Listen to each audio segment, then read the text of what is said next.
Hey guys, welcome back to our channel. Today I want to talk to you about having a home safety plan. If 2020 has not taught us anything, it's taught us to expect the unexpected.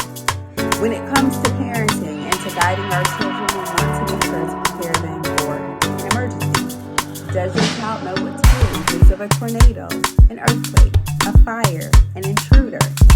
It's important to have those conversations and then to do some practice.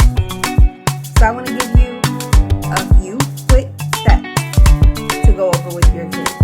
The first is explaining exactly what each emergency is. What does it mean if there's a fire? What does the fire detector sound like? What does it signal you to do? How will we know if there's an earthquake? What is the best plan for protecting ourselves in case of that emergency? An intruder? Most people don't think of an intruder coming into their home. How will your child know exactly what that is? And what danger will accompany an intruder without them being too afraid to take action? Defining what those emergencies are very important. And defining them at an age-appropriate level. You don't want to tell your 2-year-old all of the dangers that can come from an intruder. That might be a little bit scary for them. And so you want to make it as informative and as effective as possible. The second thing you want to do is make sure that your child has access to information regarding dialing 911. Now, obviously, it's a very easy number to remember, but it's important that your child knows what constitutes an emergency, when to call, and how to call. If there's a lock on your phone, if you don't have a home phone, which most people don't, they need to have access to finding help or calling for help.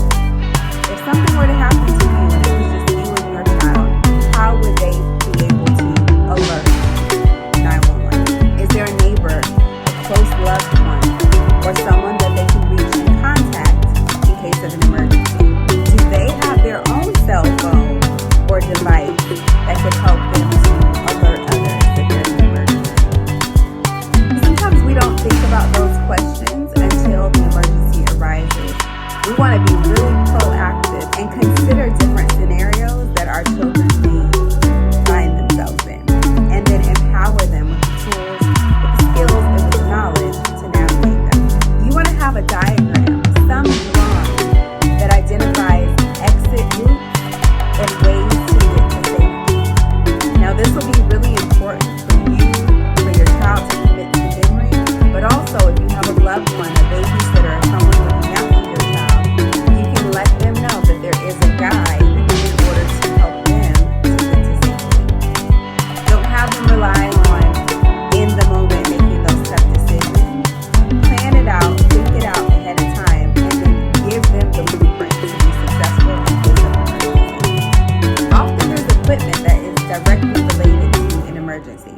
There's the smoke detector. There might be a fire alarm. Maybe there's a fire extinguisher. Maybe you have some way of calling for help or defending yourself in case of emergency. You want to make sure to take the time to explain that to your children, to break down exactly what the equipment is, how it's to be used, how it's not to be used, and stress the importance of maintaining respect and care for emergency equipment. If you were on a boat and you needed your life vest, you're not going to be swinging your life vest over your head, twirling it. That equipment is important, and that equipment can be the difference between life and death, danger and safety. You also want to practice. It's one thing to talk about where the fire extinguisher is, to talk about the exits in case of emergency, to talk about where to meet up, both in and outside of the home. It's another thing to practice, to run a drill. And I know the importance of repetition and practice. When you practice something enough, it becomes second nature. And even in the case of an emergency, if a child has practiced how to effectively and safely leave their home, how to effectively and safely handle a fire, how to effectively and safely manage the level of panic they're going to perform when the real situation occurs. Now, these are not easy things to consider. We never want to think about our home on fire, an intruder coming in, an earthquake, or some other type of emergency, but it's always good to have a plan in place. I got a lot of these tips from safety.com. You can look online and even find a template. You can find a template for your home safety plan or the map with the best routes to your indoor and outdoor meeting places.